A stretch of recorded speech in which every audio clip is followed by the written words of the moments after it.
Big boss ఇచ్చిన task ఏంది? Red వచ్చినప్పుడు ఆగండి, గ్రీన్ వచ్చినప్పుడు తీయండి అనేసి. ఫస్ట్ షష్ఠి పోయినప్పుడు కామ్గా ఉన్నాడు మనీషు. అలాగే డీమాన్ పవన్ పోయినప్పుడు ఆగు ఆగు అని చెప్పని అన్నాడు. అలాగే ఇమానుయేల్ పోయినప్పుడు నువ్వు ఆగు, రెడ్ వచ్చి మాట తీ, గ్రీన్ వచ్చి మాట తీ అని చెప్పాలి కదా. అట్లా చెప్పడం అనేసి కామ్గా ఉన్నాడు. అంటే నువ్వు తీసుకో, నేను బయటకు పంపించేస్తాను ఉద్దేశంలో కామ్గా ఉన్నాడు. ఇంకా బిగిన్ కూడా చేయలేదు, అప్పుడే వెంటనే నువ్వు ఎలిమినేషన్ అని చెప్పని అంటాడు. అసలు పోనీ జరిగింది, అయ్యో ఫాలో ఆడావు, మళ్ళీ ఇంకోసారి పెడతాను అని చెప్పాలి. ఎందుకంటే టాస్క్ మధ్యలో కూడా కాదు కదా, స్టార్టింగ్లోనే ఉంది కదా, చెప్పాలి కదా. అట్లా చెప్పకుండా ఎలిమినేషన్ అని చెప్పని అంటావు. పాపం వాడికి ఎంత బాధేస్తుంది. పైగా నీ మాటలు వదలడం ఏంది అంటే, ఇదిగో బిగ్ బాస్ ఇతను పంపించేసి వైల్డ్ కార్డ్ ద్వారా ఇంటి తీసుకురండి అని అంటాడు. నువ్వు పెద్ద కంటెస్టెంట్ అని అడుగుతాడు. అతనికి మంచి పేరుంది బయట, మంచి కమెడియన్గా మంచి గుర్తింపు ఉంది.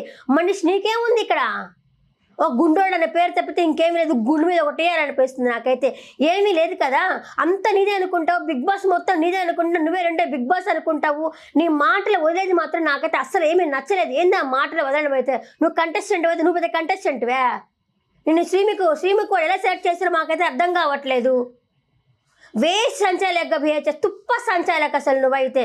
ఆ మాటలు పడితే నాకు నచ్చలేదు. నీకు భరణి మీద కోపం అయితే వేరే విధంగా చూసుకోవాలి, అంతేగాని టాస్క్లో చూసుకోకూడదు. ఫస్ట్ శ్రీజకి ఏం చెప్పావు బయట వచ్చినప్పుడు?